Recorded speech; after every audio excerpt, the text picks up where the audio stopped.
e durante as perguntas que vocês começarem a levantar, a doutora Daniela vai responder para vocês e, simultaneamente, eu vou começar a observar aqui as perguntas que subirem a partir do bate-papo, a partir do chat de vocês, tá?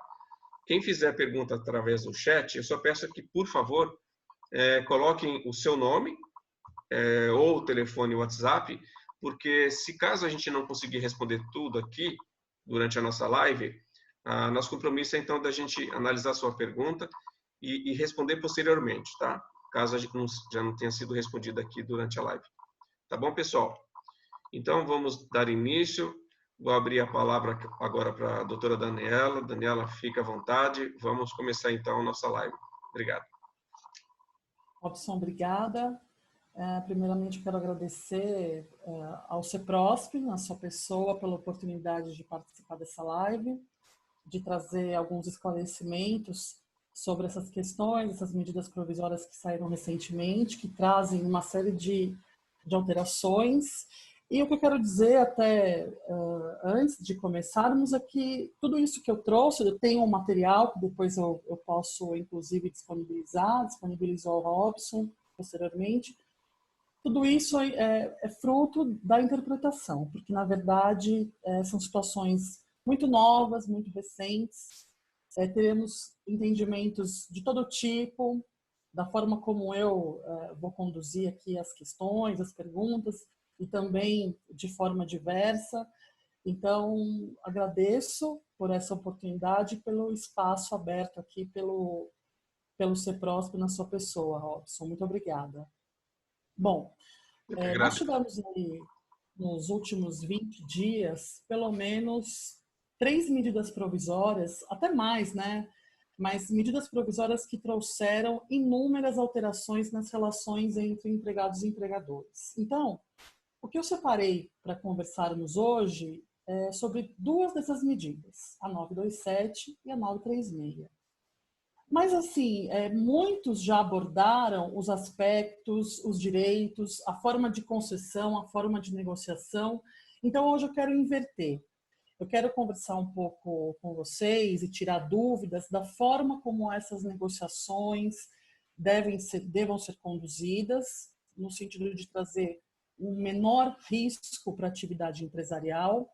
Quais os limites dessa negociação e como isso pode ser feito, inclusive com a participação dos sindicatos, caso realmente se entenda no julgamento pelo STF, está previsto aí para o dia... São 2 julgamentos, 15 e 16, questões relativas à possibilidade ou não de um acordo individual para negociação de direitos. Então, para a gente começar, o que eu gostaria de elucidar aqui? Que todas essas medidas, elas trazem o quê? Uma intenção verdadeira de se manter atividade empresarial e postos de trabalho. O objetivo das medidas é esse. E eu gostaria, assim, de dividir com vocês especialmente essa parte da medida provisória 927, que traz no artigo 2º, de forma expressa que durante esse período de calamidade pública, empregado e empregador poderão celebrar acordo individual escrito a fim de garantir a permanência do vínculo, que terá preponderância sobre outros instrumentos normativos, legais e negociais, no limite da Constituição. Então, o que a gente observa aqui? Que a MP traz, no artigo 2º, a MP 927, começando por ela, até porque esse artigo 2º veio antes da MP 936 e ele se aplica a todas as MPs, né? A 927, a 928, também a 936. O que ele faz? O que essa medida provisória faz nesse artigo? Coloca de forma explícita que acordos entre empregados e empregadores individuais terão prevalência sobre qualquer outro tipo de legislação ou instrumento coletivo. Então, vigora, neste momento, o que prevalece? O ajuste feito entre as partes. O grande problema aqui é se essa essa negociação pode, de fato, ser feita por um instrumento individual. E aí eu vou deixar essa questão, do seu ponto de vista jurídico, para a gente discutir lá para frente, quando eu trouxe algumas perguntas sobre a constitucionalidade, sobre a questão também do voto aí, do julgamento do ministro Ricardo Lewandowski, que eu vou deixar um pouco para frente. Mas o que eu quero falar antes de entrar especificamente nas medidas é a questão da negociação. Então, a negociação, ela traz uma possibilidade para que a empresa mantenha a sua atividade empresarial e, por consequência, mantenha também postos de trabalho. O objetivo é esse: propiciar mecanismos para a manutenção da atividade empresarial e também dos postos de trabalho. O que é mais importante nesse momento, então? Negociar para que o momento atual seja um reflexo também do momento pós-crise. E por quê? Porque, posteriormente, num dado momento, tudo isso que for negociado, tratado e formalizado nesse momento acabará refletindo no que está por vir lá na frente. Então, o que eu gostaria de conversar com vocês? Em primeiro lugar, medidas provisórias são medidas de caráter precário. E por quê? Porque podem não ser convertidas em lei, podem ter, já sofrem hoje em dia ações diretas de inconstitucionalidade junto ao STF, e aí podem trazer uma situação de insegurança jurídica. E justamente por conta disso, é preciso que haja uma avaliação daquilo que se quer agora e da relação futura que eu pretendo manter com o meu empregado. E de que modo que isso deve começar? Bem, a primeira questão é, independentemente de analisar o conteúdo das medidas, seja a 927 ou então os direitos que podem ser negociados, a forma, suspensão, redução da 936, é avaliar a situação atual da minha empresa e levar em conta o quê? Seja lá qual for a minha decisão, a minha conduta, eu tenho que enxergar uma finalidade superior, muito maior, que é a manutenção da empresa com a manutenção de postos de trabalho. Então, a gente precisa ampliar um pouco a discussão, fugir um pouco dessa questão que é meramente se devo ou não reduzir salário, se vou reduzir jornada. Eu tenho que ampliar um pouco essa visão e chegar onde? Lá na frente, no momento do pós-crise. Por quê? Porque é lá naquele momento que a jurisprudência vai se formar, que as ações trabalhistas serão ajuizadas, se não forem antes, e que eu terei que justificar toda essa tratativa que foi adotada nesse momento. Então, aqui, o que eu vejo de importante? Primeira questão, negociação direta com o trabalhador. Pode ser feita? Deve ser feita com muita cautela. Ainda que se exija lá na frente, por decisão do STF, que toda negociação passe pelo sindicato profissional, é preciso o olho no olho com o trabalhador. É preciso que a empresa abra a situação atual e demonstre tudo o que está sendo feito para manutenção de emprego, para que ele entenda que essa é a finalidade de eventual redução, de eventual suspensão e de eventual alteração no que ele vem mantendo de relação com o empregador. O que eu vejo hoje? A empresa tem que manter fluxo de caixa. Tem que trabalhar com o quê? Com um baixo custo, uma diminuição de custo para o empregador, especialmente da folha de pagamento. E o que tem de contrapartida ao trabalhador? Benefício. Então, é um trabalho que vai, de um lado, diminuição de custo para o empregador e, de outro, aumento de benefício para o empregado com vista à manutenção de emprego. Mas como que eu posso trabalhar isso? Bom, para o empregador, as medidas são muito claras. Redução de custo, agora com a redução de jornada e salário. Suspensão, quando efetivamente eu não preciso daquela mão de obra. E, por outro lado, o que é importante deixar claro? O que é importante trazer? Alguma possibilidade do empregado, mesmo perdendo nesse momento, seja por conta de suspensão, seja por conta de redução, uma expectativa de que no pós-crise depois dessa fase, dessa situação extraordinária, ele tenha algum ganho, seja por meio de benefícios que não constituem base integrante do salário, seja por meio de algum tipo de garantia de emprego. Então, se a gente observar o conteúdo das medidas, é isso que a gente vai encontrar. Basicamente, eu tiro de um lado para que consiga manter o meu fluxo de caixa e, por outro lado, eu tento trazer ao trabalhador algum tipo de garantia de emprego ou então de concessão de um benefício futuro. Bom, refletindo sobre essas posições e esses interesses, o empregado, de qualquer modo, quer manter o emprego e o empregador quer manter o fluxo de caixa, o que a gente faria nesse momento se o acordo não fosse possível? Bem, a empresa, as pessoas em geral acham, entendem que todo o poder está na mão da empresa.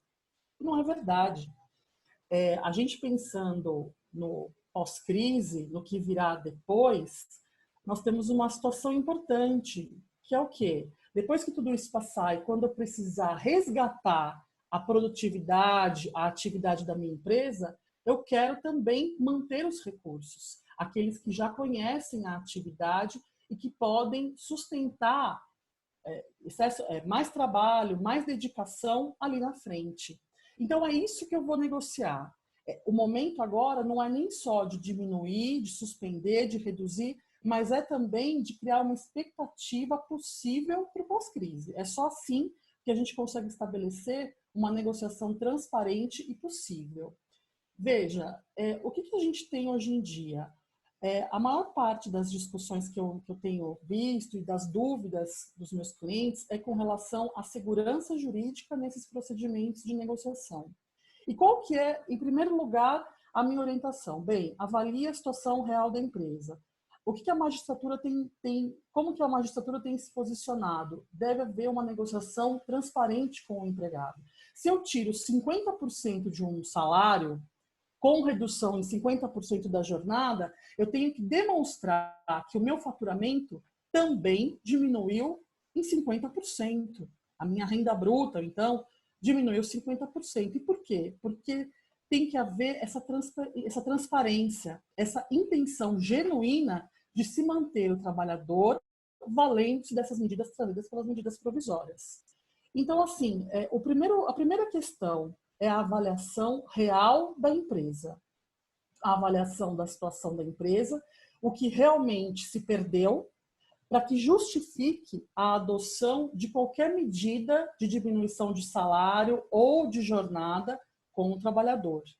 Agindo dessa forma, eu crio um ambiente favorável para que se mantenha essa relação de confiança entre as partes, que é uma relação que tem que ser mantida, porque ela vai dizer muito lá na frente sobre as boas práticas adotadas pela empresa.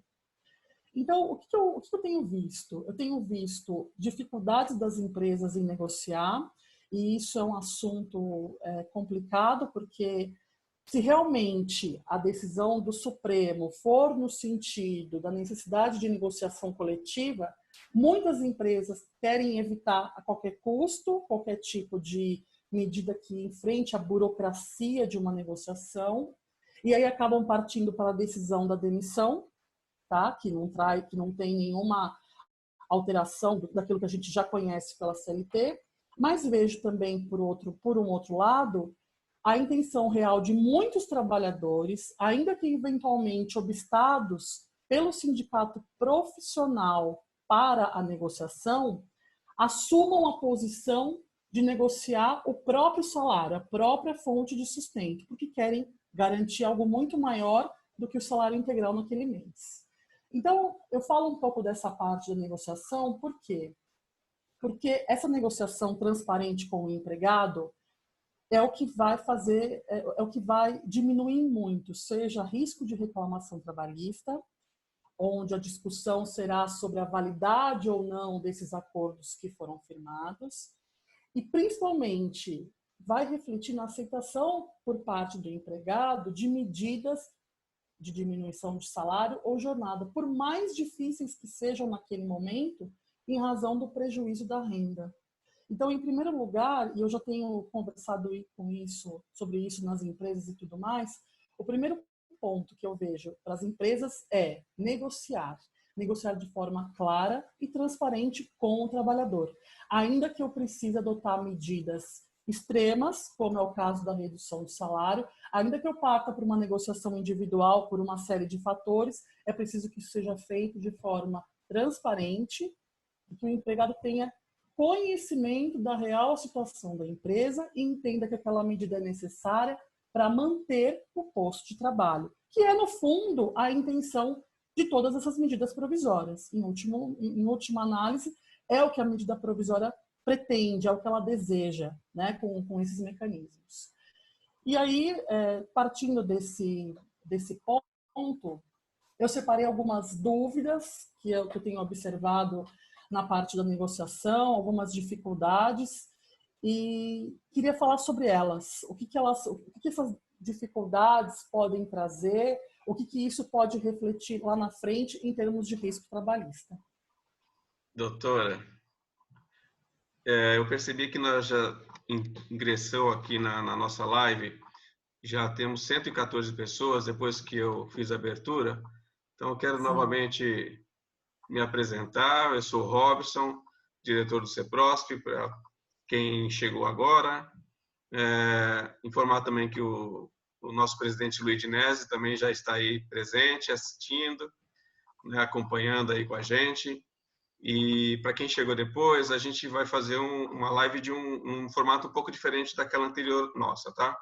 Ou seja, vocês podem interagir durante a apresentação, podendo levantar a mão, aí eu vou seguindo pela ordem, né, para fazer as perguntas, aí vocês poderão fazer a pergunta diretamente para a doutora Daniela, e simultaneamente eu vou estar acompanhando as perguntas que estão chegando aqui pelo bate-papo, que aí eu gostaria que vocês no bate-papo colocassem, então, o nome e o e-mail ou um contato de WhatsApp. Caso a gente não consiga responder a todos, a gente então vai encaminhar as dúvidas, né, pelo canal que vocês informaram para a gente. Nesse momento, doutora Daniela, eu vou abrir uma pergunta que acho que ela é bastante comum para muitas pessoas. Sim. Temos aqui uma pessoa perguntando o seguinte: se eu reduzo 50% de um salário, por exemplo, qual é a garantia de emprego? É metade dos 90 dias? Então, veio uma pergunta aqui nesse formato, mas eu sei que outras pessoas têm muita dúvida em relação a essa questão da estabilidade, né? Portanto, se eu concedo uma estabilidade, né, se eu estabeleço um acordo cuja redução ou a suspensão seja de 45 dias, seja de 40 dias ou 30 dias, né? Então, a estabilidade então seria do mesmo período, seria então de 30 dias ou 40 ou 45. Né? Certo, então, exato. É interessante se você puder só explicar esse ponto, porque talvez seja a pergunta de outras pessoas nesse sentido. Pode ser? Antes de abrir as suas perguntas. Vamos lá. Obrigado. Bom, na verdade, o que a medida provisória diz? Ela diz o seguinte, que o trabalhador, no momento em que que é firmado o acordo de suspensão ou de redução, ele terá direito a uma estabilidade. No caso da suspensão, de até 60 dias, e no caso da redução, de até 90. Tá? Então, a partir do momento em que esse acordo é feito, e pelo mesmo período, caso haja, após o término após o decurso desse prazo, ele é estável. Então, se você faz com o trabalhador um acordo de redução de jornada e salário por 60 dias, ele já está estável no momento em que esse acordo é firmado e findo este prazo até 60 dias após, tá? Após o término do prazo. O que é importante aqui a gente destacar, e a mesma coisa da suspensão. Suspensão é de até 60 dias, então se eu suspendo o contrato por um prazo de 30, ele já estava no momento em que eu suspendo, decorre esse prazo de 30 e aí eu tenho uma estabilidade de mais 30 dias. Tá? Então, sempre o prazo em que houve a suspensão ou a redução, ele vai refletir num prazo de estabilidade também. Então, o que é importante a gente observar aqui? Eu posso estabelecer de cara um prazo de suspensão, por exemplo, de 60 dias? Posso. Posso estabelecer de cara, então, um prazo de redução do salário jornada de 90, também posso. Porém, pode ser que essa situação de pandemia, que as atividades retomem antes desse prazo. E aí, ou eu tenho que realmente chamar o trabalhador de volta, e é bom que isso esteja previsto no aditivo ao contrato de trabalho que foi feito, ou então eu estarei vinculado a essa estabilidade. A minha recomendação, Robson, inclusive para os meus clientes, é que esses prazos sejam avaliados com parcimônia e nunca coloque uma situação, por exemplo, de um longo período de suspensão ou de redução, se eu eventualmente tiver que antecipar o retorno dele. Outra questão importante, existem entendimentos de que, uma vez previsto o prazo, por exemplo, de 90 dias, são entendimentos mais isolados, mas que, uma vez previsto esse prazo, o empregador depois tem que cumprir este prazo com estabilidade, ainda que eu chame de volta. Eu não me filio a esse entendimento, mas é um entendimento. Já ouvi, inclusive, magistrados se posicionando desse modo. Bem, você se comprometeu, então, você suspendeu o contrato por 60 dias, prazo máximo. Decidiu, então, que ele retorne antes, mas aquele prazo de 60 dias já estava lá atrás previsto. Então, existem entendimentos, não são muitos, de que esse prazo tem que ser de todo modo cumprido. Por isso que eu recomendo que o prazo seja observado com cautela. Lembrando que esse prazo, desde que se observe o prazo total, eu posso ter, inclusive, situações de redução e de suspensão sucessivamente. Nesse aspecto, então, uma pergunta que chega aqui que eu achei interessante é, caso, então, eu faça um acordo de 30 dias, eu posso prorrogar por mais 30? E se eu prorrogar, por exemplo, por mais 30, o período de estabilidade será de quantos dias? O período de estabilidade vai ser de acordo com o total desse período. Lembrando que você pode fazer a prorrogação, o que não pode dividir, inclusive, o período, mas nunca uma situação de redução pode ser superior a 90 e nem uma situação de suspensão superior a 60. Então, você tem que estar sempre observando esse limite, que é o que traz a medida provisória 936. E se deixar claro no acordo, por exemplo, que eu faço uma suspensão de 60 dias e deixe claro que, havendo a suspensão, se o período de suspensão ou de redução for menor, então que é deixar claro ali no acordo de que aquela estabilidade será correspondente aos dias efetivamente suspenso ou reduzido, seria então mais adequado. Mais adequado. Ainda que a leitura da medida provisória nos leve a esse entendimento, a essa conclusão, o ideal, então, é que fique expresso para o empregado ter ciência. Primeiro de que, a partir do momento em que cessou aquela situação ou que a empresa retomou as atividades, ele deve voltar a ocupar o posto de trabalho. E num segundo momento, essa questão envolvendo a estabilidade. Então, o ideal é que isso esteja previsto no aditivo ao contrato de trabalho. Olha só, tem uma pessoa aqui, a Giovana. Eu vou abrir ela para fazer a pergunta para você, porque eu creio que as outras eu acho que já foram respondidas, porque a dela ela não estava conseguindo falar. Temos a Sandra, depois, se for o caso, eu volto com a Sandra aqui. Eu vou colocar a Giovana que entrou agora e vamos falar com ela. Bem. Só um minutinho, Giovana. Alô, Giovana? Oi, boa tarde. Boa tarde, Giovana. Tudo bom? Tudo bem, e você? Tá me ouvindo bem? Eu tô ouvindo bem, sim. Então tá bom, pois não. Daniela, eu tenho uma dúvida, é mais ou menos ligada ao que estava sendo falado, tá? Quando a gente tem uma suspensão de 30 dias, né? O colaborador, ele ganha 30 dias de estabilidade. Caso eu venha suspender ele por mais 30 dias, ao final desse período, ele ganha só os últimos 30 dias ou 60 totais? Entendo que é o período integral de suspensão, Giovana. Então, aqui nesse caso, a gente está utilizando os 60 dias, que é o máximo para suspensão, e é esse o período da estabilidade. Agora, continuando a pergunta, né? Caso eu tenha suspensão por 30 dias, queira colocar o meu colaborador de férias, e ainda assim a pandemia continuar e etc e tal, e eu preciso colocar ele suspenso por mais 30 dias, também somam os dois valores ou apenas o último 30 dias?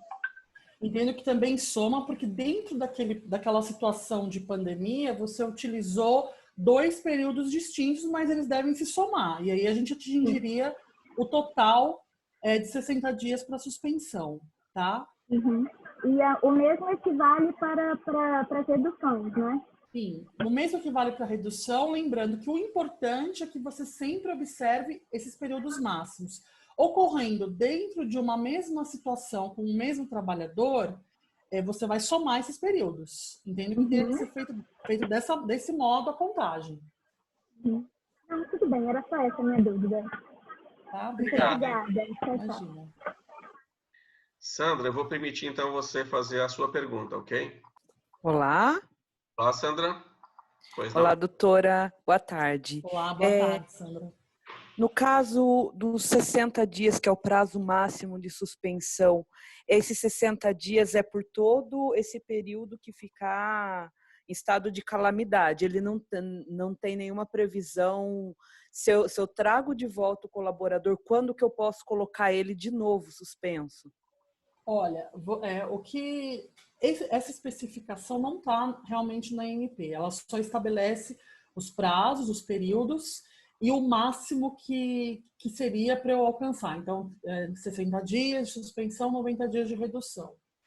Nada impede que você traga ele de volta e depois ajuste um novo período, tá? De suspensão, por exemplo. Por quê? Porque dentro dessa situação de calamidade, muita coisa pode mudar. Né? A gente não sabe ainda como que... Não é uma situação linear que eu possa prever o que vai acontecer nesse mês, no próximo. Então, do mesmo modo em que eu posso suspender o contrato agora e daqui a 30 dias entender que ele pode voltar, eu posso, posteriormente, observado esse período máximo de 60 dias para suspensão, praticá-la novamente. Ok, e tanto no caso da suspensão, vou aproveitar que aí eu não pergunto mais, tá bom? Não tem problema. Tanto no caso da suspensão como da redução, eu posso fazer o contrato direto com eles, né, o acordo direto com o colaborador, mas eu devo passar pelo sindicato dos trabalhadores antes para uma análise com 10 dias de antecedência, é isso? Na verdade, é assim. O que a medida provisória fala? Que você tem que informar, primeiro tem que negociar com o trabalhador. E esse prazo para você negociar com o trabalhador tem que ser de pelo menos 2 dias antes de implementar a medida. E por que isso? Porque a medida provisória, ela traz efetivamente uma negociação e não uma imposição da medida de redução ou suspensão. Bom, a partir do momento que há essa tratativa com o trabalhador, a medida provisória 936, o que ela estabelece? Ela estabelece que para os trabalhadores que recebam até R$ 3.135, depois eu vou confirmar esse número, e aqueles que recebam além do dobro do teto da Previdência, que você poderia negociar diretamente e apenas encaminhar este acordo no prazo de 10 dias ao sindicato para dar ciência. Neste mesmo prazo de 10 dias, você encaminharia este acordo também ao Ministério da Economia por meio de um procedimento próprio. Então, essa é a redação da 936, tá?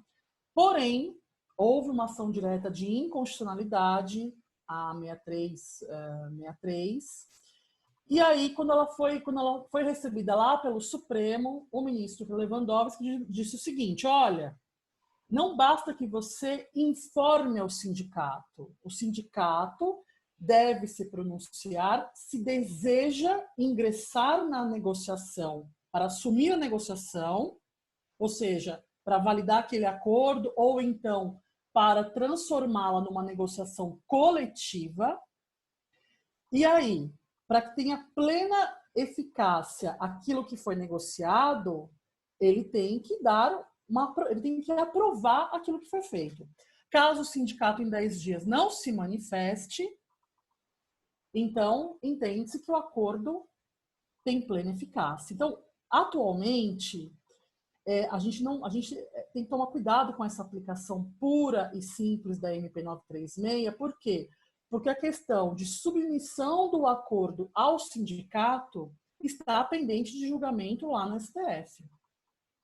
E aí a gente vai saber se o STF entender que efetivamente precisa dessa mera informação, ok, seguimos pela disposição da MP, que seria realmente assim, informar o sindicato que o acordo foi feito, assim como informar o Ministério da Economia, ou então, se realmente o julgamento no plenário for no sentido de que é preciso que ele participe dessa negociação, aí eu preciso de mais cuidado. Por quê? Porque o sindicato ou ele assume a negociação, ou ele rejeita aquele acordo, né, e assume uma negociação, ou então eu tenho que aguardar se ele não vai se manifestar, para que então eu entenda que o acordo está validado. É complicado de explicar, não sei se eu me fiz clara, Sandra. Eu entendi um pouco, fiquei com mais certeza no caso da redução do salário, mas ainda estou com dúvida para suspender. Hoje a minha prioridade é suspender os menores aprendizes. Tá. Eu dei férias, não estou em condições de aprendizagem remota e eu não sei muito o que fazer. Então, eles seriam o nosso único público nesse momento de suspensão. Tá. E aí eu queria saber se eu podia fazer direto com eles ou se eu tinha que mesmo de fazer avisando o sindicato, né, com 10 dias de antecedência, se tem alguma objeção quanto à suspensão deles. Tá. Você avisar o sindicato, isso é uma situação que vai ter que ocorrer de qualquer modo, tá? Se a medida provisória vigorar da forma como ela está, a diferença vai ser avisar, você sempre vai ter que avisar, tanto o sindicato quanto o Ministério da Economia. A diferença é que, se esse julgamento pelo STF, que está previsto aí, são 2 julgamentos, um no dia 15 de abril e o outro no dia 16. Se desses julgamentos do STF entender que é preciso que haja participação do sindicato para essas situações, tá, de suspensão ou de redução, se o entendimento, então, do STF for no sentido de que o sindicato precisa participar e não apenas ser cientificado, aí você não vai poder fazer por acordo individual. Tá certo? Perfeito. Se por um acaso, por outro lado, o STF cai a liminar e prevalece o que está escrito na 936, aí sim a negociação pode ser direta. Agora, veja uma questão. Você tem algum aprendiz que é menor de idade ou não? Tenho. Então, para quem é menor de idade, não recomendo de jeito nenhum que seja feito acordo individual. Especialmente nessas situações da legislação diferenciada e quando envolve um menor, não tenho dúvida que o mais seguro para a empresa é que se parta por uma negociação por meio do sindicato. Perfeito. Perfeito. Obrigada. Nada. Daniela? Oi, pois não? Temos aqui o Marcelo Elias, da Contabilidade Elias e Santos. Ele faz uma pergunta interessante. Para as empresas que já suspenderam seus contratos por conta do fechamento compulsório de suas atividades, porém, tem funcionários que estão com benefício de salário e maternidade em curso, né? Considerando que durante o período de suspensão não se pode suspender essas funcionárias e não haverá recolhimento do INSS para compensar o salário, existe alguma posição para esses casos de o INSS assumir esses salários? Existe alguma posição do judiciário nesse sentido? Você tem conhecimento? Não, na verdade, o que eu tenho acompanhado bastante é o posicionamento de alguns juízes no sentido de que as medidas provisórias, elas não excetuaram a gestante. Então, por mais que seja uma situação complicada por conta de uma estabilidade que é uma das mais importantes daquelas previstas no ordenamento, o entendimento é que poderia ser aplicado tanto a situação de redução quanto a situação de suspensão. Eu tenho visto isso em alguns posicionamentos de juízes, inclusive aqui de São Paulo. Então, que como não há na medida provisória a exceção à gestante, pela letra da medida provisória, eu poderia aplicar as duas situações a elas, tá? Agora, e tem uma outra questão, né? Como nós estamos num momento excepcional e tudo mais de pandemia, o entendimento também é no sentido de que eu não posso ampliar o que está escrito na legislação e tornar mais restrita ainda a medida que veio para assegurar o emprego. Então, o fundamento que eu tenho acompanhado é esse.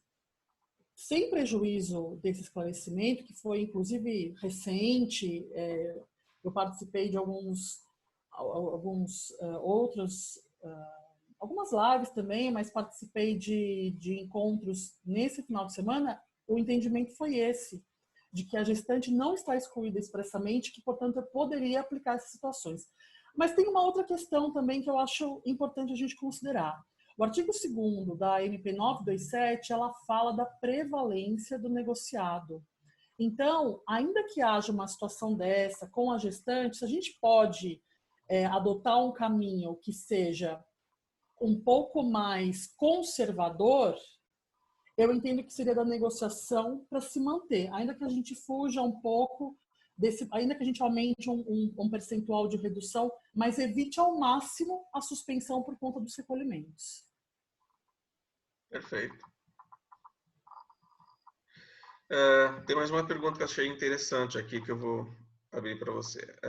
O Humberto, da CTRA, lá de Araçatuba, pergunta: se eu suspender o contrato de um funcionário que está em período de experiência, né? Bom, primeiro, se eu poderia, né? Sim. Como fica o período restante do contrato de experiência que já ficou interrompido, né? Uma vez que ele adquiriu estabilidade em um período proporcional ao da suspensão. Como ficaria essa situação de suspensão? Tá. Bem, existe um entendimento de que essa situação de suspensão não poderia ser aplicada no caso dos contratos a termo, como é o caso né, uma das possibilidades é o contrato de experiência. Há, porém, outros entendimentos no sentido de que eu aplico essa suspensão, eu suspendo efetivamente essa contagem e, findo esse período, o prazo voltaria a correr, tá? Então, existem esses dois posicionamentos. Não consegui ainda um entendimento que fosse seguro sobre essa questão, porque ora entende-se que não pode nos contratos a termo, ora entende-se que não há restrição, e de fato não há essa restrição. Então, o mais seguro para a empresa, o mais conservador, seria não aplicar, evitar para que a gente não tivesse aí o decurso do prazo e o risco de se transformar num contrato por prazo indeterminado. Especialmente por quê? Porque, como eu disse lá no começo, a intenção das medidas é a manutenção do trabalho, do posto de trabalho. Complicado, né? Porque muito, se a pessoa muito decide complicado. por uma das opções, ela acaba, sem querer, se vendo na obrigação de entrar para o contrato por tempo indeterminado, quando de repente ela nem estava com a intenção.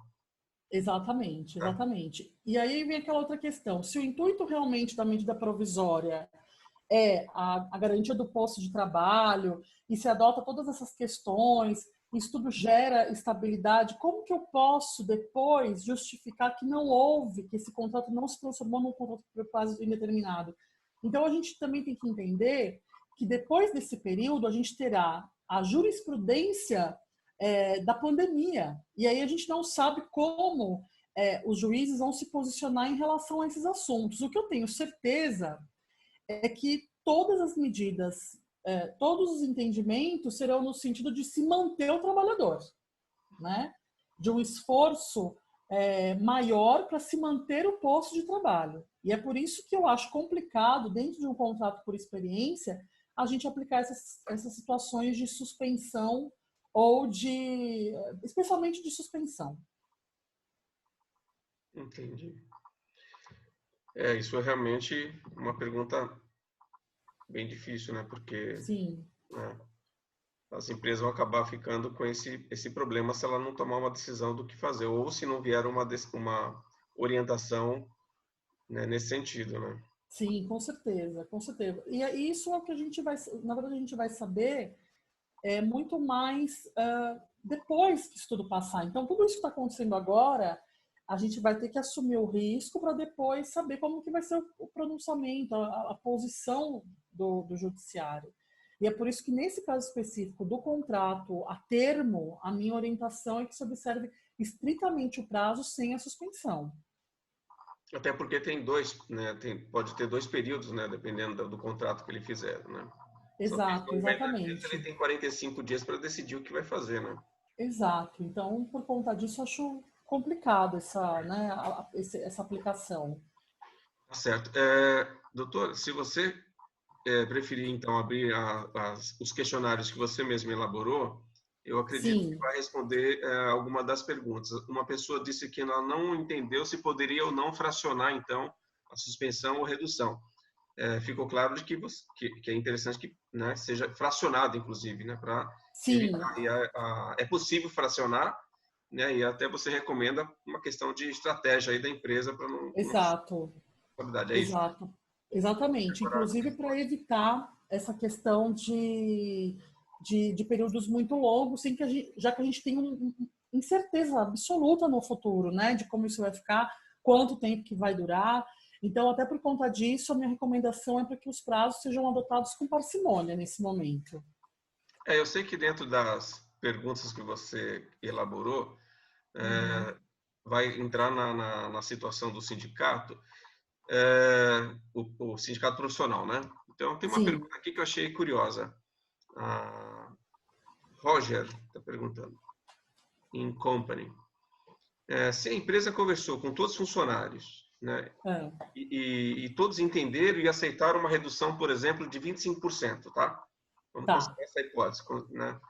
Todos eles, ela já sentou com todos, ou conseguiu falar com todos, e todos já concordaram com a redução de 25%. Vamos considerar até que Sim, já assinaram os acordos, ainda que de forma eletrônica, tá? tá.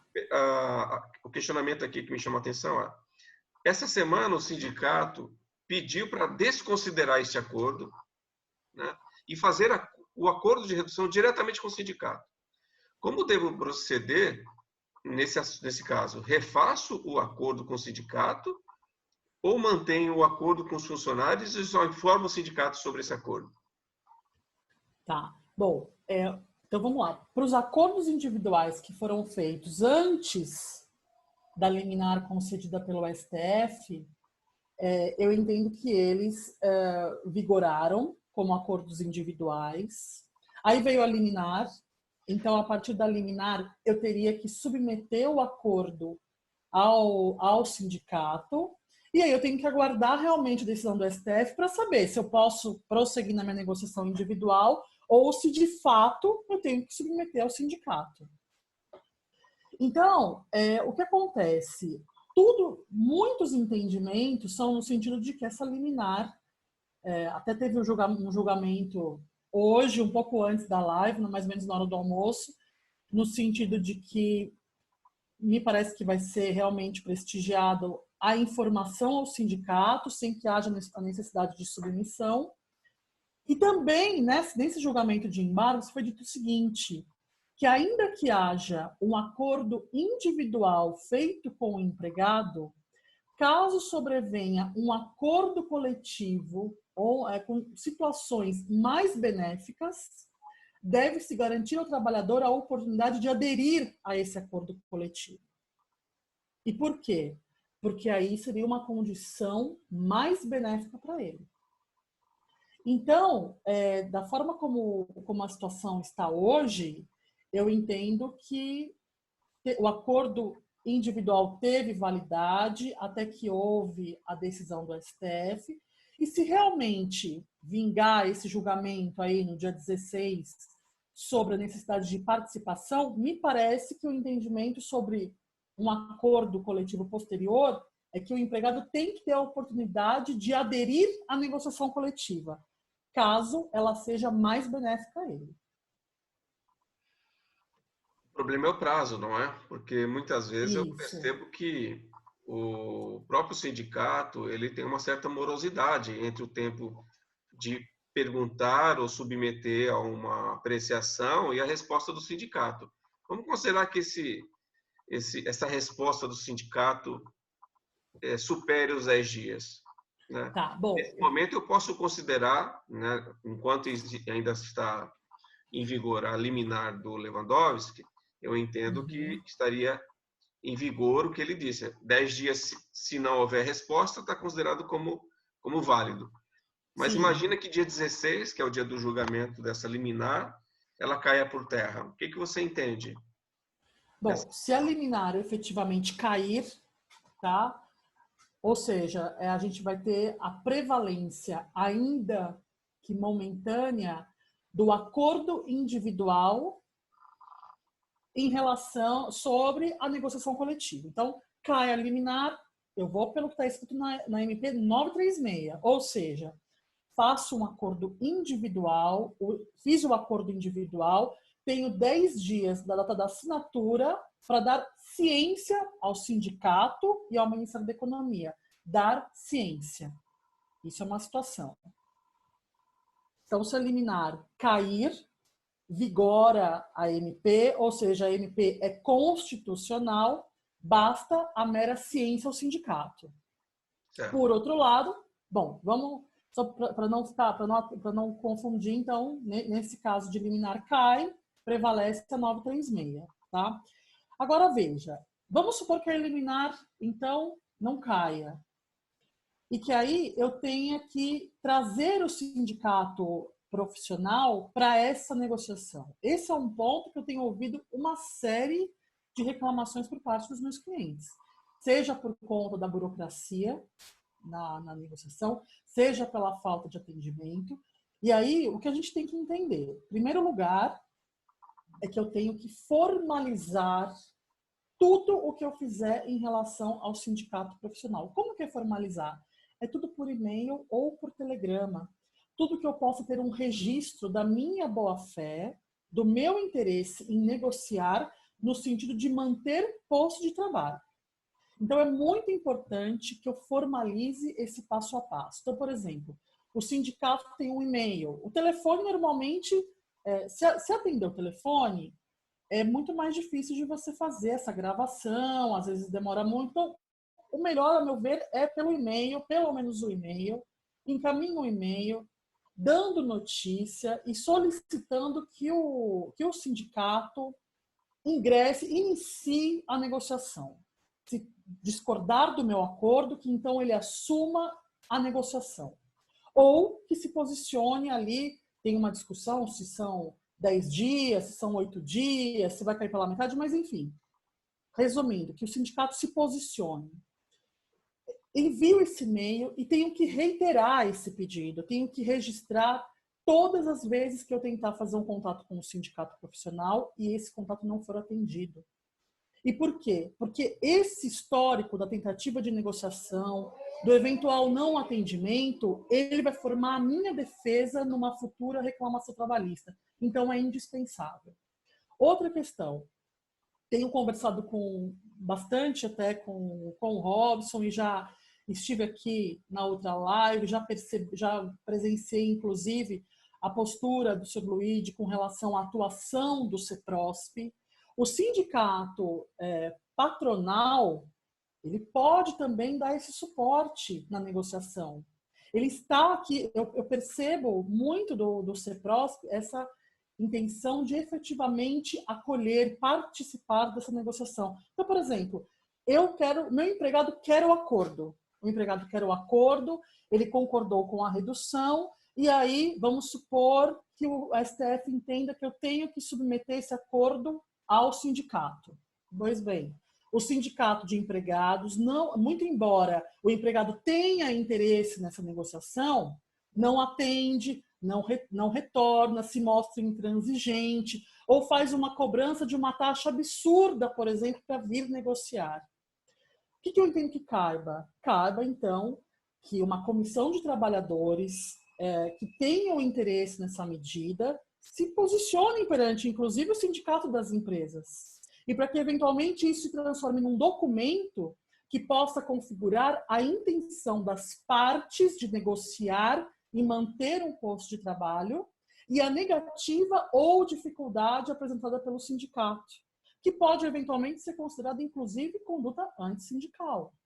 Então, é importante que haja esse posicionamento do sindicato perante o sindicato da sua categoria. Então, por exemplo, trabalhador perante o sindicato da categoria, ele pode requerer a participação do sindicato. Por quê? Porque ele está lidando ali com a fonte de sustento dele.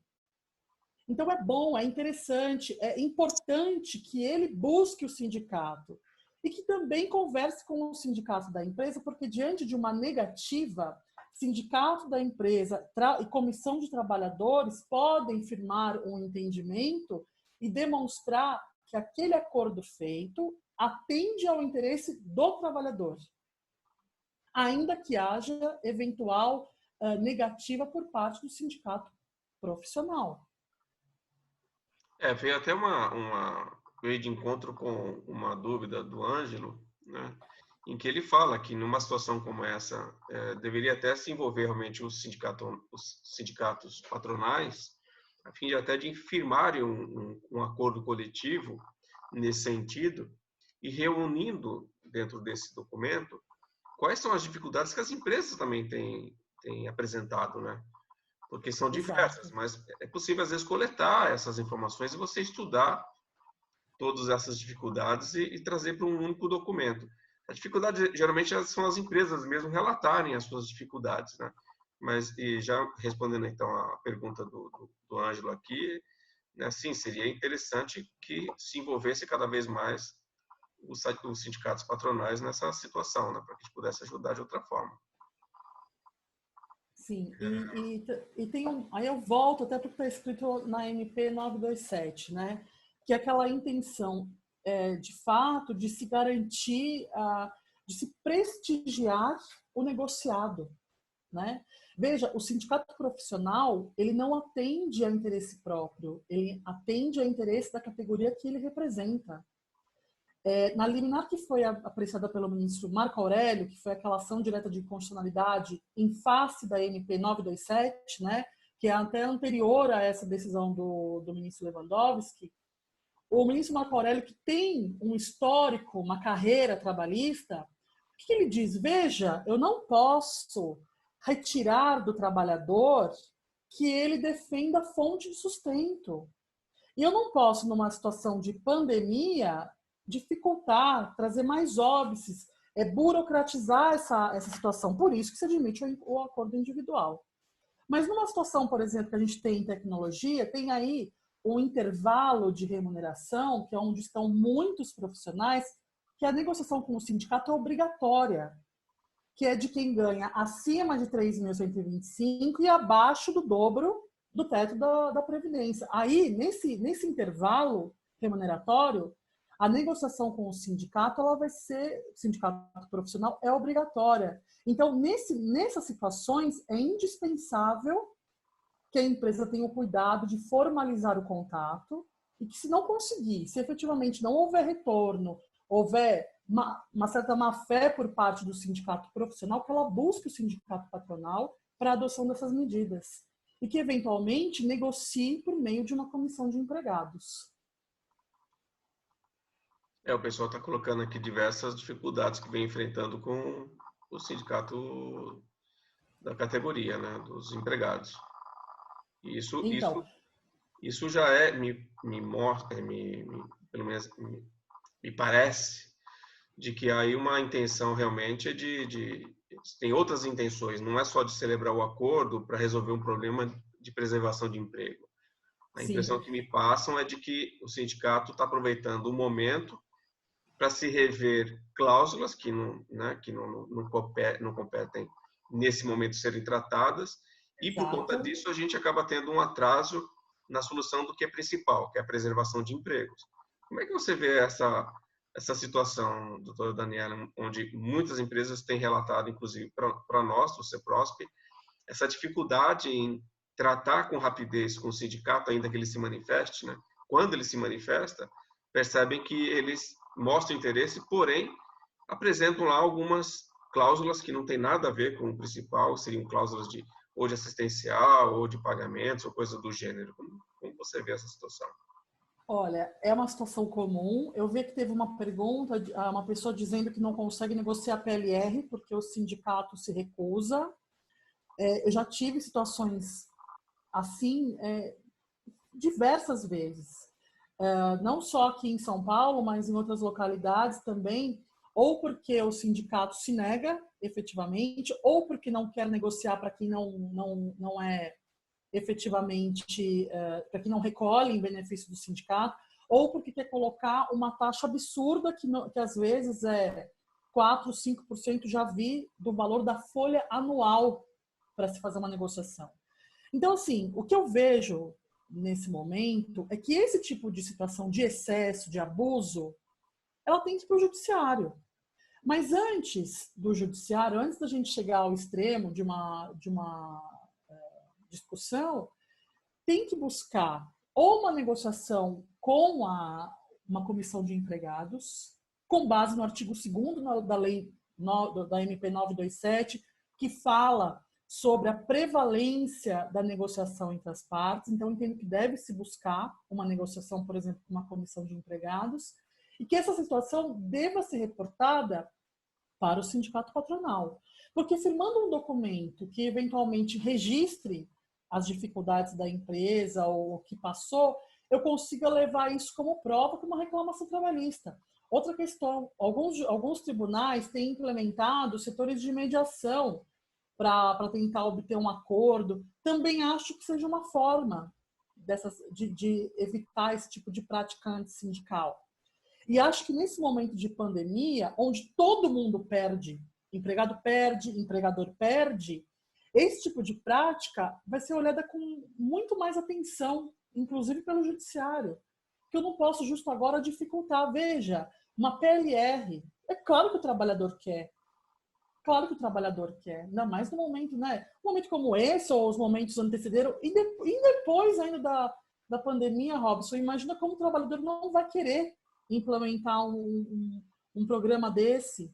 Então, eu entendo que esse tipo de postura, agora é o momento dele ser denunciado. Seja reportando ao sindicato patronal, na elaboração de documentos e tudo mais, seja ao judiciário. Mas é importante que a empresa, para fazer isso, ela se documente. Então, tem que formalizar, tem que demonstrar a insistência, porque provavelmente o sindicato não vai responder na primeira vez, me recuso a negociar. Não vai dizer isso. Me recuso a negociar, aqui não negocio só se você pagar. Ou então só negocio se for para quem contribuiu. Ele não vai fazer isso. E é por isso que você tem que elastecer, aumentar esses contatos, até que você consiga formalizar a sua boa-fé e a má-fé do lado dele. Perfeito, acho que esse é um bom caminho mesmo.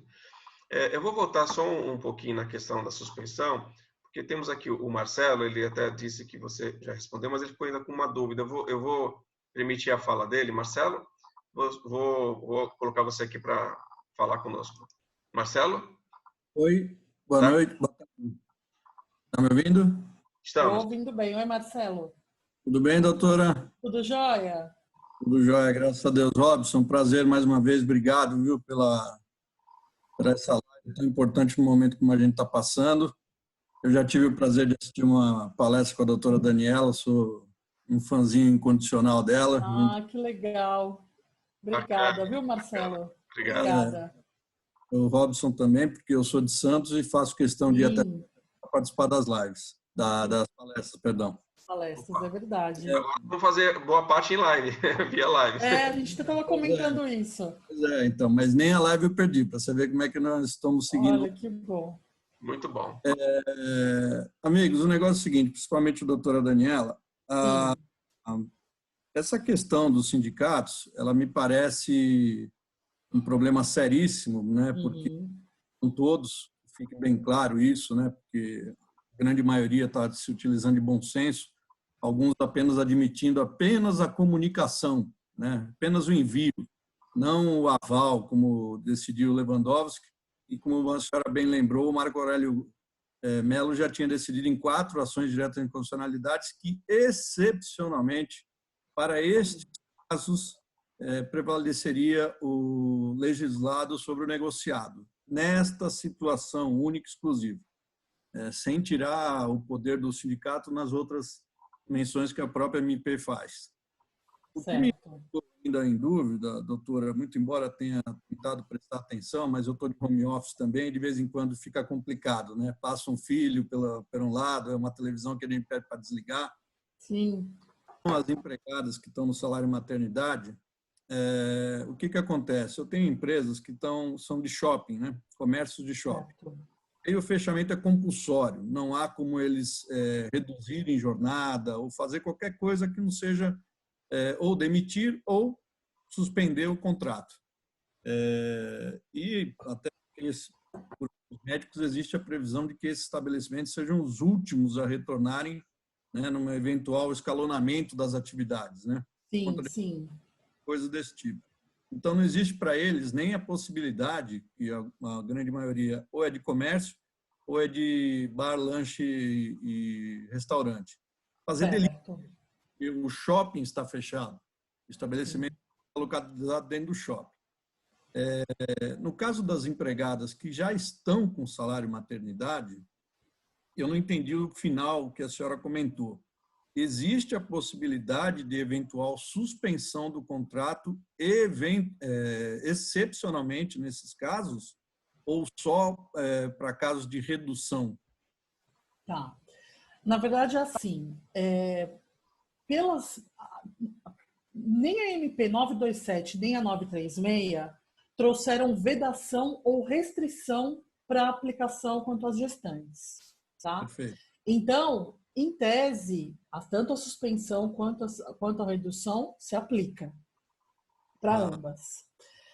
Agora, o que eu tenho observado como tem aquela previsão do artigo 2º da MP 927 que privilegia a negociação individual, em muitas situações há uma negociação entre empregado e empregador. Por quê? Porque a redução vai ser melhor do que a suspensão.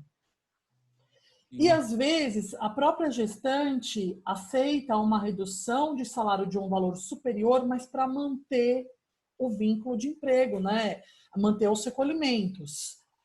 São empresários tentando fazer isso, justamente, né? Exatamente. Então, o que eu tenho visto é nesse sentido. Eu participei aí de um outro webinar no final de semana e o magistrado, até aqui de São Paulo, ele se posicionou e falou, olha, lamentavelmente, contra a minha vontade, eu devo dizer que as MPs não trazem restrição. E não trazem mesmo. Inclusive para essa que é uma das estabilidades mais importantes, né? Da gestante e tudo mais. Né? Então, o valor que se tutela ali é muito maior do que em outras estabilidades, não tenho dúvida. Então, mas em tese, poderia aplicar tanto o regime de suspensão quanto de redução. O que eu recomendei para os meus clientes? Que nessas situações hajam com ponderação. E que se for para chegar a esse ponto de tomar essa medida extrema, que a suspensão seja o último caso. Que tudo que vier antes seja adotado no sentido de se manter os recolhimentos. É claro que poderia haver um recolhimento nesse período de suspensão como contribuinte facultativo. Sim. Né?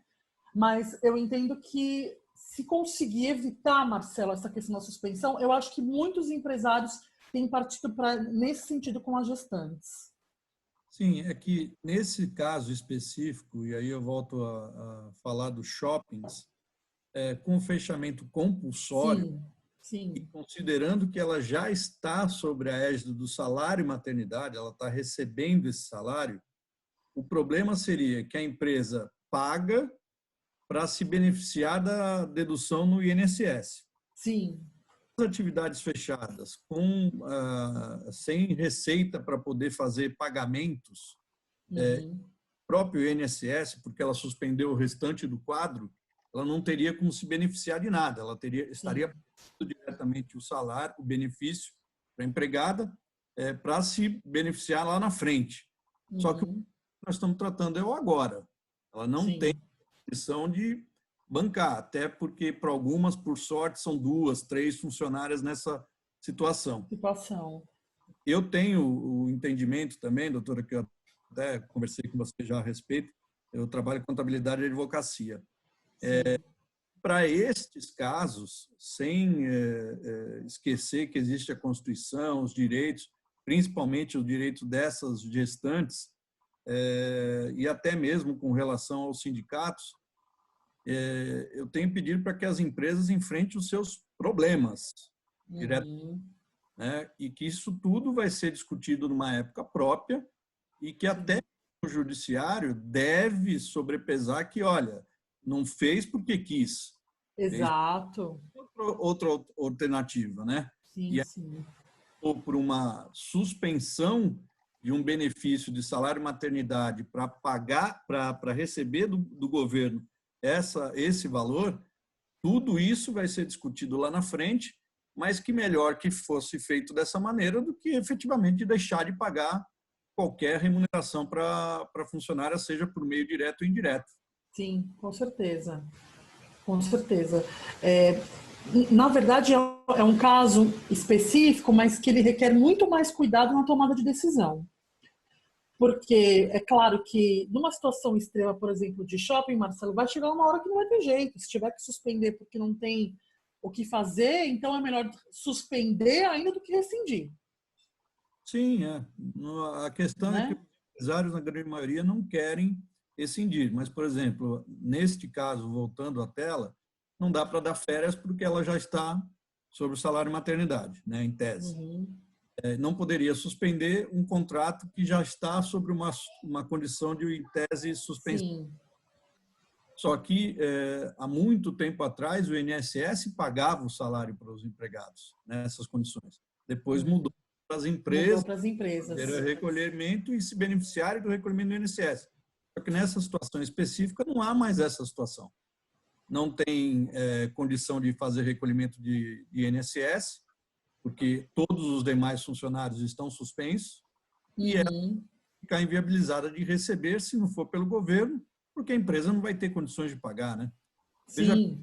De shoppings, e eu acredito que isso seja a nível nacional, normalmente o começo de ano já é uma tristeza de recebimento. Salvaguardado algumas datas no começo do ano que ainda tem algum certo movimento, mas a grande maioria deles, pelo menos aqui da Baixada, dia 15 de março, eles foram obrigados a fechar as portas. Então, nós estamos já quase um mês sem... Né? Eles estão tendo que negociar o custo de ocupação com o shopping, para ver se vão conseguir se manter ou não, tendo que verificar essa situação dos funcionários, negociando com fornecedores. Só que nessa situação das empregadas que são beneficiadas pelo salário de maternidade, agraciadas seria melhor uma expressão, eles estão de mão atadas, porque eles não iam conseguir pagar o salário dos demais. Mas dessa daí deveria conseguir. O primeiro mês até vai. O segundo mas depois, não vai mais. Né? Nós já estamos há 30 dias. Pelas perspectivas das autoridades públicas, pelo menos no estado de São Paulo, até dia 22 de abril. Sim. E o que eu vi ontem pode ficar até junho. Quer dizer, é impossível manter esse tipo de situação. Então, eu entendo que a empresa poderia arriscar, como última opção, como a senhora mesmo lembrou, esse tipo de procedimento e deixar essa discussão lá para o futuro. Sim. Funcionamento judicial, e aí na frente do juiz apresentar a situação, né? Porque não tem receita mesmo declarada. Exato. E não vai ter nem benefício de prorrogação de imposto, porque não vai ter receita. Então, sem receita, como é que ela consegue manter tudo? É impossível. E não há benefício nenhum empresário nessa questão. Se ele está pedindo isso para mim, eu entendo não, até observo que a grande maioria são os meus clientes. Eles não têm outra alternativa.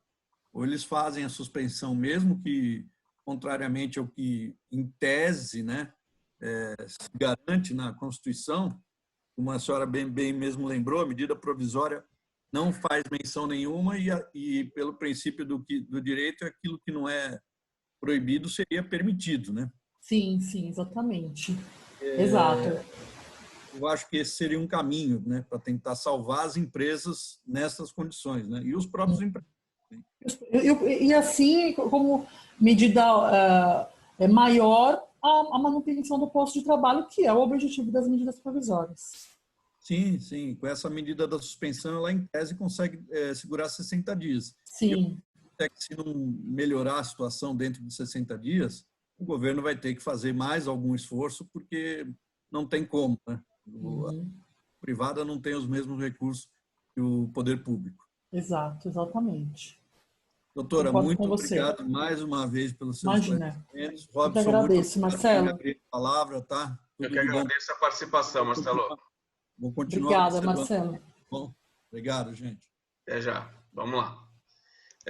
Tem uma pergunta da Sandra. Ela está mencionando uma circular que nós divulgamos, que é uma intenção, uma carta de intenção que o CEPROSP celebrou junto ao SINDPD e que está lá, inclusive disponível lá em nossa página no CEPROSP, onde ali, até nós falamos sobre isso, né, doutora? Isso, A gente, então, relacionou todos os tópicos de intenção junto ao SINDPD e ele prontamente concordou. A pergunta é se aqueles tópicos de intenção não seria levado a uma convenção coletiva. Nesse momento, não. A resposta, não nesse momento, a menos que o próprio Luíde, junto ao Neto, né, ao CIDPD, ou vice-versa, claro, manifestasse essa vontade. Nesse caso, se o Luíde quiser fazer algum comentário, Luíde, diante dessa pergunta da Sandra, eu vou abrir para a fala do Luíde. Pode ser, Luíde? Boa tarde a todos. Boa tarde. Prazer em ouvi-la mais uma vez, como sempre. Boa tarde, Luíde. Muito brilhante. Muito obrigada. Bom, com relação a essa... Boa tarde.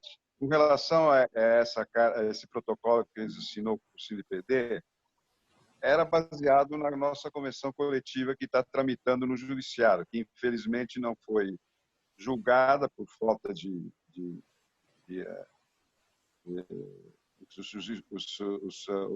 judiciário está fechado, então não conseguimos fazer com que ela prosperasse. Porque se tivesse aprovado, a gente já teria uma convenção baseada nesses princípios todos que estão aí. A ideia é fazer com que isso seja efetivamente uma espécie de convenção e tratar esse assunto junto ao CINDPD. Felizmente, está havendo algumas discordâncias com relação aos pedidos que as empresas estão fazendo ao CINDPD. Está havendo algum ruído nesse relacionamento. E nós vamos tentar azeitar isso nesses próximos dias. Que a ideia não é dificultar nenhum entendimento e nenhum acordo entre as partes. É facilitar o máximo possível e tirar todas as pendências. Como eu falei, se o CINDPD se recusar, eu insisto que podemos fazer, através de uma comissão dos empregados e o CEPROSP e a empresa, podemos assinar um acordo que dá, ao meu modo de ver, um respaldo jurídico muito importante para uma questão jurídica e questionamento jurídico futuro, do que simplesmente assinar um acordo diretamente com os funcionários sem a participação do Sindicato dos Empregados, dos profissionais. Eu acho que o acordado tem que valer sobre o legislado, eu acho que esse é um ponto básico, e que nessa situação a gente cada vez vai estar verificando que é necessário isso acontecer em todas as convenções coletivas e em todos os acordos coletivos. E o acordado sobressai o legislado. Eu queria colocar também o seguinte, doutora Daniela, não sei se eu fizer um acordo coletivo, um acordo com os empregados nesse momento de crise, extrapolando um pouco aquilo que hoje as próprias duas medidas provisórias, principalmente a 27, com relação a um acordo mais prolongado em função disso, ele teria validade jurídica nesse momento? Essa é uma pergunta que eu faço. Porque eu entendo que infelizmente, essa situação ela vai se prolongar nos próximos 60, 90 dias. Economicamente falando, não com relação ao vírus, mas economicamente falando, vai existir sempre um problema de você voltar à atividade e é demorado. foi falado, no shopping center, por exemplo, vai demorar um pouco mais do que o normal das outras atividades, né? Então, eu queria dizer, se eu fizer um acordo sem necessidade da participação de suspensão do contrato de trabalho, mas um acordo mais prolongado para garantir, eventualmente, uma situação mais duradoura, eu posso usar essas duas medidas provisórias, pelo menos a primeira, 27, para garantir isso? Não sei se eu me fiz entender, doutora Daniela. Daniela? Espera aí. Daniela? Oi, Você conseguiu ouvir?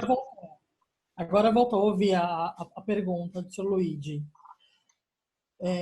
O que acontece? Eu entendo, Sr. Luigi, que como a situação é excepcional, tudo aquilo que for feito por meio de negociação, considerando a MP, inclusive 927, o artigo 2º que traz esse incentivo, todas essas questões, ainda que houver elastecimento de prazos, porque a gente sabe que a questão não se resolve em 60 ou 90 dias, como o senhor colocou, né? Então, eu entendo que ainda que se faça um acordo elastecendo esse prazo de adoção de medidas, ainda assim, se o objetivo for a preservação do posto de trabalho, considerando o artigo 2º da MP 927, que prestigia a negociação, entendo que possa ser feito. Entendo que... Isso é importante ressaltar, porque tirando a 36, que tem recursos do governo e aí tem um processo de garantia de que a situação da suspensão de trabalho tem que ser feita, porque é o governo que está pagando, etc. Uhum. Essa é uma questão delicada que eu acho que não tem como você prorrogar durante o período de crise. Mas com relação a 27, eu acho que as empresas podiam já se preparar para um processo, se verificar um processo mais prolongado, já se preparar de uma forma mais extensa e mais duradoura, no sentido de fazer um bom acordo hoje para garantir o emprego atual e o do futuro também. Sim, com certeza. E aí eu vejo que vai ser fundamental o apoio do sindicato nesse momento. Com certeza terá. Sim, e por quê? Porque o acordo ainda que a gente tenha por objetivo elastecer a aplicação de algum tipo de medida, e é claro, como o senhor colocou, que não implique na participação de uma verba governamental ou numa situação assim, veja, assume outra envergadura quando eu trago para o campo coletivo essa negociação. E aí, na verdade, trazendo para o campo coletivo, eu acabo atendendo não apenas a medida 927 no artigo 2º, mas a própria Constituição. Caso a liminar do ministro Marco Aurélio caia e, eventualmente, venha uma declaração de inconstitucionalidade dessa MP. Então, eu vejo que até numa interpretação conforme a Constituição Federal, esse acordo envolvendo o sindicato traria uma segurança jurídica muito maior para a empresa. Eu também acho, doutora Daniela. Eu acho que, apesar das medidas provisórias terem sido colocadas, ela pode sofrer questionamento jurídico no futuro. Sim. E aí nós ficamos sempre com ponto de interrogação nas medidas adotadas pelas empresas. Enquanto, se eu fizer um acordo coletivo e garantir as duas partes, tanto o patronal como o desempregado, fazendo parte desse acordo e a empresa, nós damos garantia jurídica que isso não pode ser questionado. Sim, sim. Inclusive, existem alguns sindicatos, inclusive, que têm feito em convenção coletiva, tem convalidada a MP 936, o que já traz segurança jurídica, ou então por meio de memorandos de entendimento, essa posição de convalidar o que está previsto, ou então de negociar condições diversas, mas que atendam por um período maior o interesse do trabalhador e do empresário, que é justamente esse o ponto, né? E qual que é o pano de fundo de tudo isso? Sempre a manutenção do posto de trabalho. Então, eu entendo que qualquer acordo, qualquer tentativa genuína de se manter o posto de trabalho será reconhecida pelo judiciário.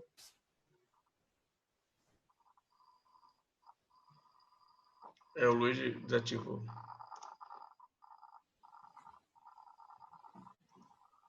Luiz, seu som estava desativado, tá? Desculpe, estava fora. Desculpe. Tá ok. Você ouviu a resposta dela, então? Vi. Tá. Posso abrir para outra pessoa? Fica à vontade, Luiz.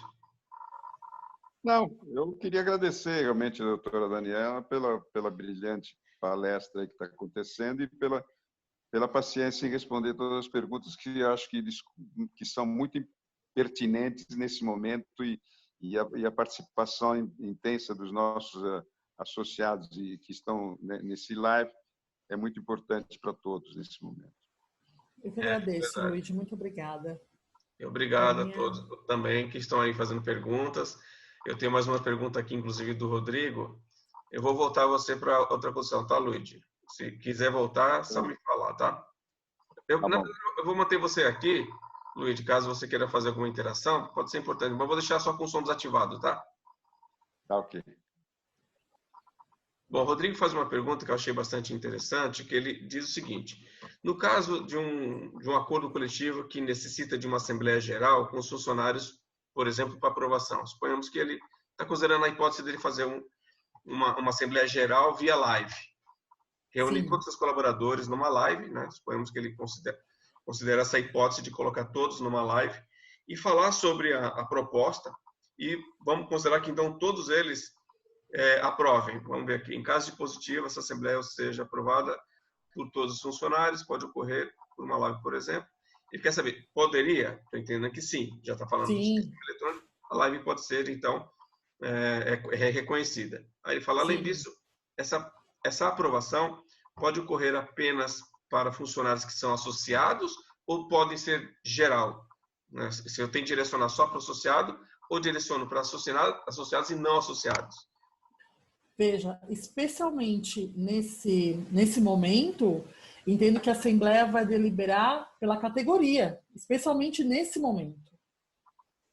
Então, se eu estou negociando, é claro que muitas vezes na própria convenção existe posição diversa e de que eventualmente o decidido se refere apenas, já vi isso, aqueles que efetivamente autorizam o desconto ou que pagam aquela taxa negocial.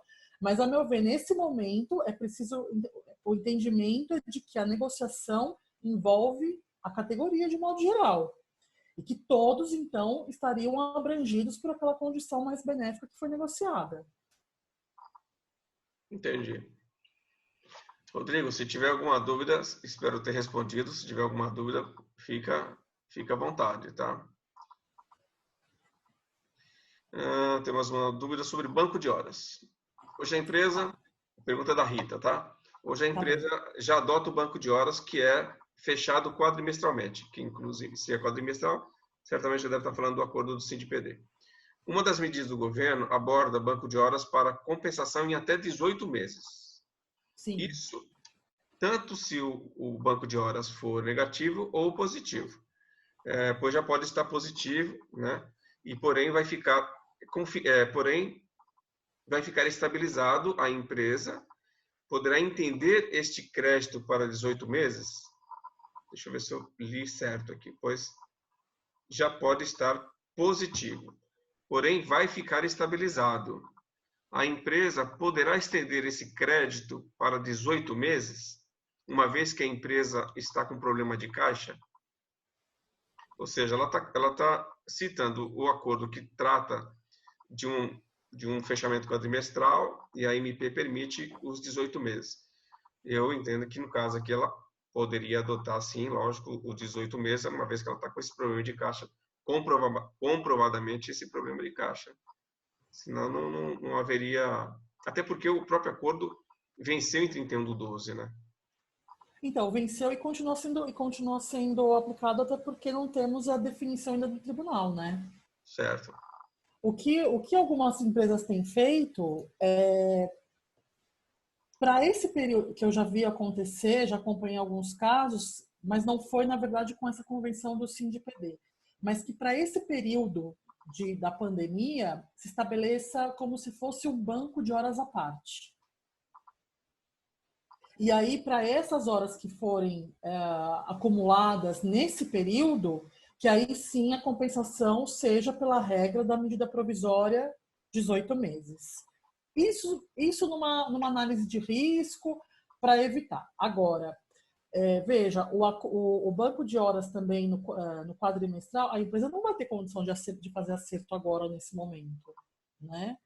Então, para evitar o acerto, vejo que a medida correta é realmente conceder o descanso e, se eventualmente não conseguir, a gente volta para aquela outra situação ali da 927, da negociação, da prevalência do negociado e na busca de tentativas para se manter, em último caso, o posto de trabalho, ainda que eu assuma algum tipo de risco nesse momento. Então, nesse caso, você acha que, inclusive, situações do tipo auxílio creche, refeição, poderia estar sendo negociado? É até uma pergunta da Graziella.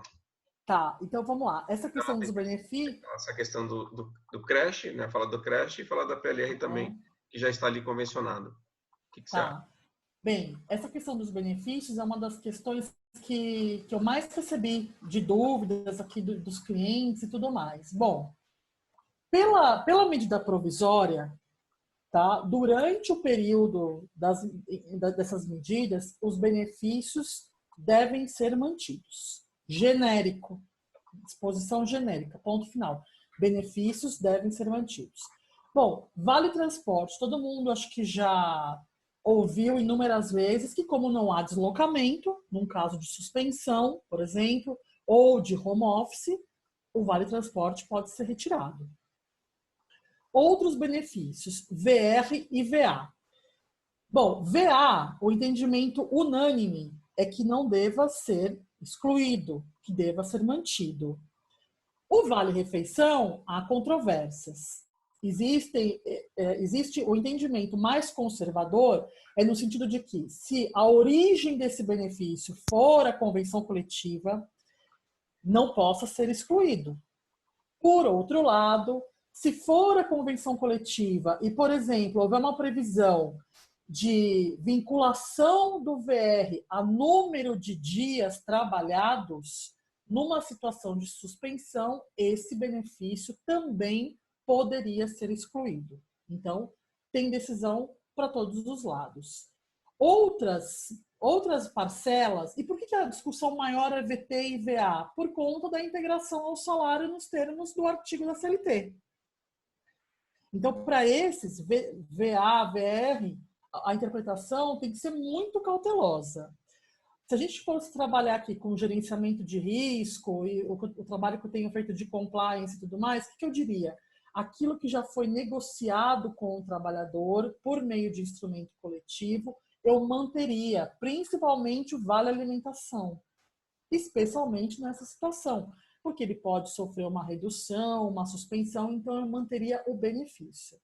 Porém, existe entendimento que até o VR, dependendo do que tiver escrito na convenção coletiva, possa ser excluído.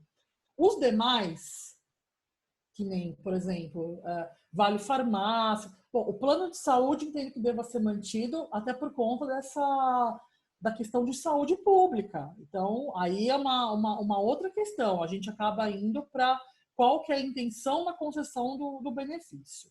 Então, esses outros benefícios, o que tiver relacionado à saúde do trabalhador, como o plano de saúde, entendo que não possa ser cortado. Acho temerário, não recomendo que faça o corte. Mas aquelas outras situações, por exemplo, que não tenham natureza salarial, que podem ser eventualmente negociadas porque não fazem parte do salário, entendo que com base no artigo 2º da 927, a negociação possa ocorrer. Tá? Mas desde aquilo que a gente falou no começo, desde que essa negociação, essa perda, de certo modo, de um benefício, traga algum outro tipo de contrapartida para o trabalhador. Outra questão, insalubridade, periculosidade e adicional noturno é o que nós chamamos de salário-condição. Então, a concessão dessas parcelas efetivamente ocorre se implementada aquela condição. Se não tiver havendo trabalho, não há insalubridade nem periculosidade. Logo, entendo que não há. Da mesma forma, não há trabalho, entendo também que o adicional noturno é incabível por ser salário-condição. Mas isso, Robson, divide muito, o entendimento é muito dividido, até entre os magistrados. Aqueles que adotam uma postura mais protecionista entendem que, por exemplo, VA, VR e os benefícios em geral não devam ser subtraídos. Especialmente porque a MP ela é omissa, ela é genérica e coloca os benefícios devem ser mantidos. A meu ver, alguns podem ser negociados. Mas tudo aquilo que se refere à alimentação e saúde do trabalhador, entendo que nesse momento seja muito complicado excluir.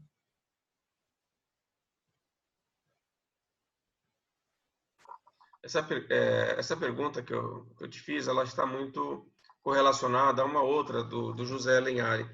Ele fez um acordo, né, com os colaboradores, né, agora no comecinho do mês, inclusive, onde ele teve uma redução de jornada de 25%. E nessa redução, o horário deles reduziu de 8 para 6 horas.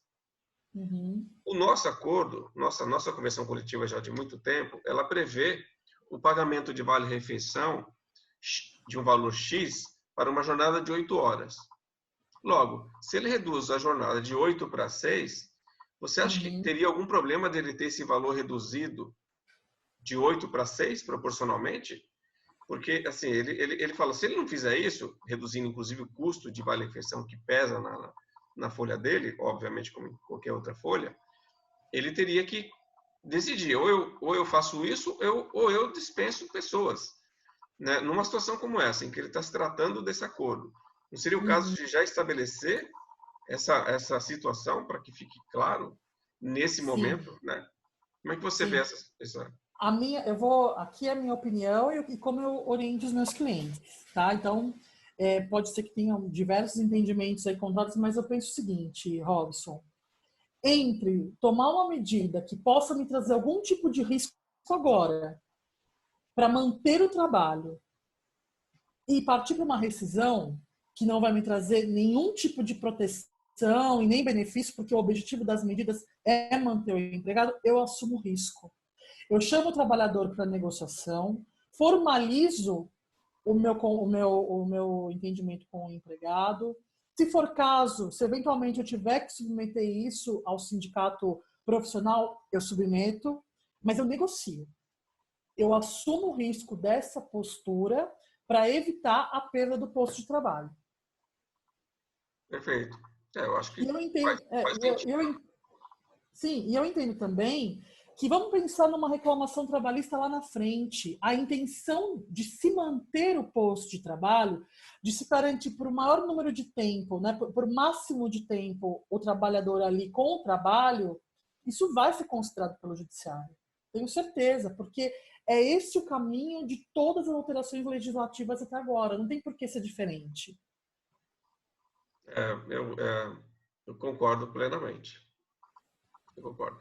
Tudo aquilo que for negociado com vistas em preservar emprego, né, e verdadeiramente a empresa está demonstrando a sua dificuldade de caixa, né, acho que tudo isso tem que ser documentado, guardado, as evidências de tudo isso, essa conversa com o sindicato, eventualmente dificuldades, tudo isso tem que ser guardado. As evidências disso hoje é o que acho que vai nortear as empresas lá na frente, né, quanto à decisão que tomou hoje. Né? Porque tem hora que você toma uma decisão, não dá para esperar nada, porque você já está olhando seu caixa, vendo que tem dificuldade, está olhando para os colaboradores que precisa pagar, e você quer priorizar o quê? O pagamento do salário, eventualmente uma parte do benefício, se a coisa melhorar, então a gente revê isso. Eu sei que nesse momento, acho que muitas empresas estão passando por uma realidade muito parecida com essa. Eu vejo que as empresas estão verdadeiramente preocupadas em manter o emprego dessas pessoas. E, obviamente, mantendo, olhando para o seu caixa, né? Claro, a questão... Compreendo que esse raciocínio vai de encontro com, né, com a realidade do momento. Então, não está se fazendo nada que seja com o intuito de lucrar mais, pelo contrário, né? Sim. Vai de encontro com a preservação de emprego.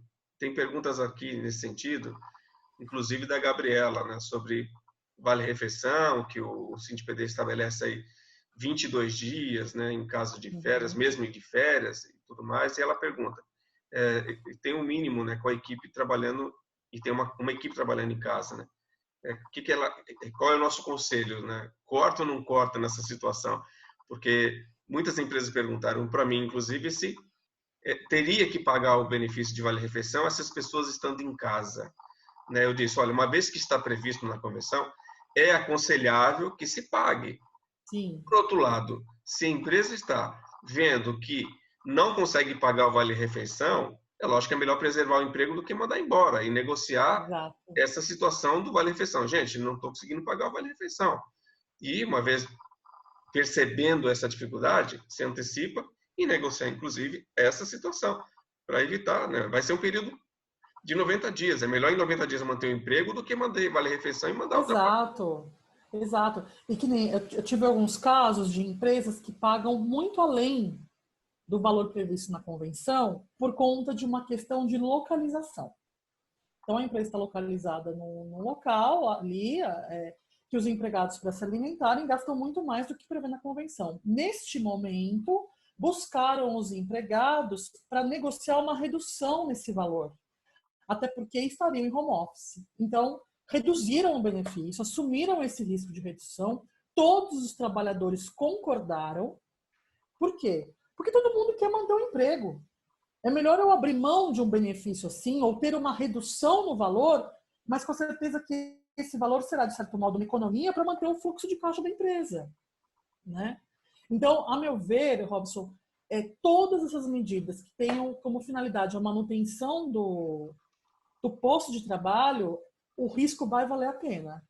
Mas tem que demonstrar a boa-fé. Então, tem que demonstrar perda de renda da empresa, tem que demonstrar a adoção de vários mecanismos, ou então assim, estou reduzindo o VR, mas, por exemplo, mantive o VA, né? Ou então esse ajuste vai ter que ser, essa boa-fé, essa intenção tem que ser demonstrada para validar o procedimento.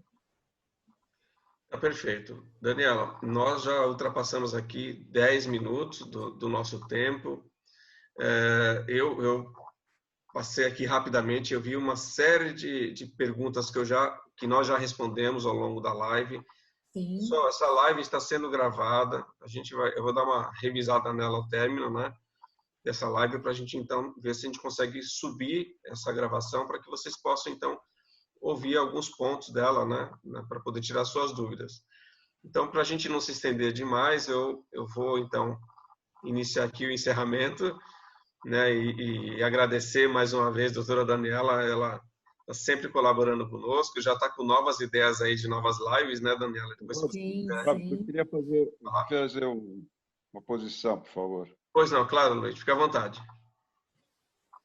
Bom, primeiro, doutora Daniela, agradecer mais uma vez a sua participação e, baseado nessas últimas questões que a senhora falou, que nós temos que preservar o emprego, principalmente nesse momento, é melhor você tirar alguns benefícios e manter o emprego do que você manter os benefícios e não manter o emprego.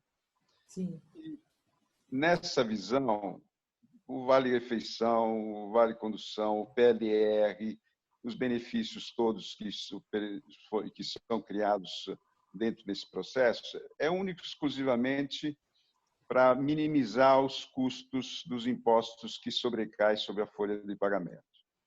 Por isso, a nossa proposta, que temos defendido há 20 anos, que é desonerar o trabalho, tirar os encargos sociais sobre a folha de pagamento, principalmente o INSS, o Vale-Refeição, o Salário de Educação, o INCRA e até o Sistema S ser alternativo, não obrigatório, com isso, nós diminuiríamos a pressão do imposto sobre a folha de pagamento e nós pagaríamos mais salários. Então, o salário, em vez de ser um vale-refeição, deveria ser um salário que seria incorporado como refeição. O transporte é a mesma coisa, não precisa criar coisas supérfluas e intermediários dentro desse processo se você desonerar totalmente o trabalho, os encargos sobre a folha de pagamento. Com isso, a gente daria um passo enorme e fazendo com que haveria uma diminuição da carga tributária sobre a folha de pagamento e tirando todos esses impostos que recaem sobre a folha de pagamento hoje, nós teríamos uma diminuição do custo do trabalho, nós poderíamos manter o emprego, principalmente, e pagar salários em vez de pagar imposto. Essa é uma posição que eu venho defendendo há anos e que eu gostaria de socializar um pouco esse processo para que as pessoas que estão nos ouvindo aqui pudessem entender melhor isso. Tudo isso seria substituído por um imposto sobre alimentação financeira. Muitos acham que isso é prejudicial. Não é verdade, porque com uma alíquota de 0,82%, a gente arrecadaria a mesma coisa que está sendo arrecadado hoje sobre a folha de pagamento, uma diminuição, inclusive, do INSS dos empregados. Essa proposta está no nosso site, não só na CEPROSP, na Federação de Serviços, mas na Confederação Nacional de Serviços, e gostaria que os nossos ouvintes aí pudessem analisar melhor isso. E, se quiser apoiar, estaremos agradecidos. Perfeito, Luiz. Obrigado. Eu que agradeço. Agradeço, Luiz, mais uma vez a sua participação aqui conosco. Viu? Obrigado a todos. Obrigada, Luiz. Inclusive, Daniela, até houve uma pergunta aqui sobre aquela ajuda compensatória, né? Que não tem incidência de encargos, né? Exato. Ela poderia ser usada aí, eventualmente, até para corroborar com essa vontade da empresa de estar completando até a questão salarial. Eu acho que ali tem algumas limitações, mas eu não me lembro de todas elas, mas eu acho que seria uma saída também para a empresa nesse caso, né? Sim, com certeza, até porque é uma verba que não tem incidência, então o custo é menor, né? É o que a gente fala que a verba é mais barato, é mais fácil que a empresa consiga conceder esse tipo de auxílio. Tem algum limite lá? Então, nesses casos de concessão, é 30% e a gente está naquelas hipóteses de suspensão para as empresas que tenham faturamento superior a 4,8, né? Então, nessas situações, ela é obrigatória e há um limite de 30%. E abaixo? Abaixo não existe para quem é abaixo de 4,8, não há obrigatoriedade na concessão dessa ajuda de custo. Agora, uma outra questão, Robson, se eu tenho lá o artigo 2º, que eu sempre volto a ele, da 927, que me permite negociar diretamente, por que eu não poderia estabelecer, então, essa ajuda de custo? Mesmo em outra situação? Eu suprimir de um lado e compensar do outro. Sim. Ou então, eventualmente, se eu tirasse algum tipo de benefício que é desses mais caros, bom, mas então eu quero melhorar essa ajuda de custo. Eu não poderia, pelo artigo 2º da 927, já que a ajuda de custo não tem natureza salarial? Então, eu vejo que se realmente, nesses julgamentos dos dias 15 e 16, o STF decidir pela constitucionalidade das medidas, e acho que há uma intenção genuína de se manter a constitucionalidade dessas medidas, o artigo 2º da 927 vai criar possibilidade de negociação com vista à manutenção do posto de trabalho. E eu acho importante que a gente consiga manejar essas previsões justamente porque a finalidade é muito maior. Eu concordo plenamente e não dá para passar do dia 15 e 16, né, 16. Sim. E já estamos aí chegamos em meados do mês de abril, as necessidades já batendo a porta, então há necessidade de uma emergência em cima dessa decisão. Bom, já estamos bastante adiantados aqui com o tempo. Quero agradecer a todos vocês pela participação mais uma vez. Fiquem atentos que teremos novas lives, né, que a gente está selecionando algumas aí que sejam aquelas mais interessantes diretamente, que estejam podendo ajudar diretamente as empresas nas dúvidas que vocês vêm tendo. e agradeço mesmo a presença. Inclusive, doutora Daniela, de novo, muito obrigado por participar aqui com a gente, com o CEPROSP, colaborando pacientemente com todas as dúvidas. Fizemos de uma forma diferente, espero que vocês tenham gostado da forma de interação, porque acho que aqui você vai direto no que interessa. A gente já sabe, né, todo mundo praticamente já leu o que está lá na 936, começa só a surgir as questões mais direcionadas às dúvidas de cada empresa. Então, espero que tenha sido interessante essa live e fiquem atentos para as próximas, tá bom, pessoal? Muito obrigado. Doutora Daniela, muito obrigado. E como eu disse, a live foi gravada, a gente vai fazer uma revisão aqui dela inteira, tá bom? Tá certo, eu agradeço, estou à disposição para as dúvidas. Inclusive, eu tinha trazido uma série de perguntas que são as que são feitas sempre com maiores debates. A gente pode deixar aqui uma próxima vez, mas agradeço muito pela atenção de vocês. Se ela tiver já com as respostas, quiser, pode me mandar que eu disponibilizo para todo mundo. Tá bem, tá jóia. Então, Robson, combinado. Obrigada. Gente, eu que agradeço. Obrigado aí. Boa tarde para todos vocês. Até logo. Até logo. Até logo.